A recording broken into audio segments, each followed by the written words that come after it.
नमस्कार दोस्तों, आज की कहानी का शीर्षक मकड़ी, चींटी और जाला। एक मकड़ी थी, उसने आराम से रहने के लिए एक शानदार जाला बनाने का विचार किया और सोचा कि इस जाले में खूब कीड़े मक्खियाँ फंसेंगी और मैं उसे आहार बनाऊंगी और मजे से रहूंगी। उसने कमरे के एक कोने को पसंद किया और वहाँ जाला बुनना शुरू किया। कुछ देर बाद आधा जाला बुनकर तैयार हो गया। यह देखकर कि वह मकड़ी काफी खुश हुई कि तभी अचानक उसकी नजर एक बिल्ली पर पड़ी जो उसे देखकर हंस रही थी। मकड़ी को गुस्सा आ गया और वह बिल्ली से बोली, हंस क्यों रही हो? हंसू नहीं तो और क्या करूं? बिल्ली ने जवाब दिया, यहाँ मक्खियाँ नहीं है, ये जगह तो बिल्कुल साफ सुथरी है, यहाँ कौन आएगा तेरे जाले में? ये बात मकड़ी के गले उतर गई। उसने अच्छी सलाह के लिए बिल्ली को धन्यवाद दिया और जाला अधूरा छोड़कर दूसरी जगह तलाश करने लगी। उसने इधर उधर देखा, उसे एक खिड़की नजर आई और फिर उसने जाला बुनना शुरू किया। कुछ देर तक वह जाला बुनती रही। तभी एक चिड़िया आई और मकड़ी का मजाक उड़ाते हुए बोली, अरे मकड़ी, तू भी क्या बेवकूफ है? क्यों?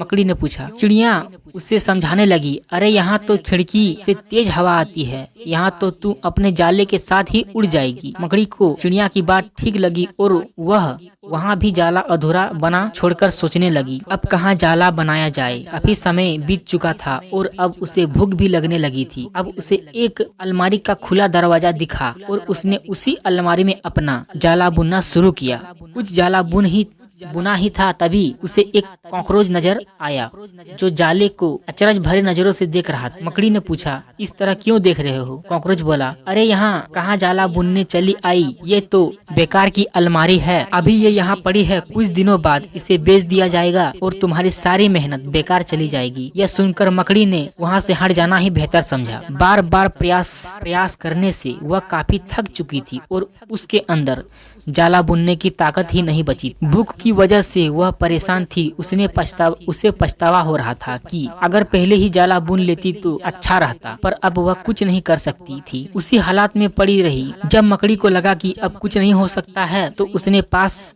से गुजर रही चींटी से मदद करने का आग्रह किया। चींटी बोली, मैं बहुत देर से तुम्हें देख रही थी, तुम बार बार अपना काम शुरू करती और दूसरों के कहने पर उसे अधूरा छोड़ देती, और जो लोग ऐसा करते हैं उनकी यही हालत होती। और ऐसा कहते हुए वह अपने रास्ते चली गई और मकड़ी पछताती हुई निढाल पड़ रही। दोस्तों, हमारी जिंदगी में भी कई बार कुछ ऐसा ही होता है। हम कोई काम स्टार्ट करते हैं, शुरू में तो हम उस काम के लिए बड़े ही उत्साहित रहते हैं, पर लोगों के कमेंट्स की वजह से उत्साह कम होने लगता है और हम अपना काम बीच में ही छोड़ देते हैं। और जब बाद में पता चलता है कि हम अपने लक्ष्य के कितने करीब थे तो बाद में पछतावे के अलावा और कुछ नहीं बचता है। धन्यवाद।